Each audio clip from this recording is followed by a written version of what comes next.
Jaú, no interior de São Paulo.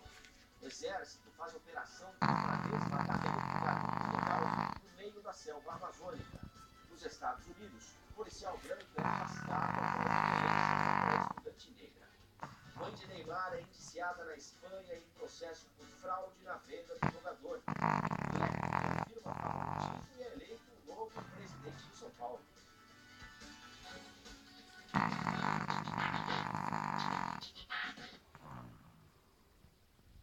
Seis horas, 35 minutos, chegando agora, seja bem-vindo ao Jornal Band News, primeira edição. Vamos dar uma voltinha pela cidade juntos, dar uma espiadinha no trânsito de São Paulo. Quarta-feira, rodízio começa daqui a pouquinho, 25 minutos para carros 5 e 6. Marginal do Rio Pinheiro.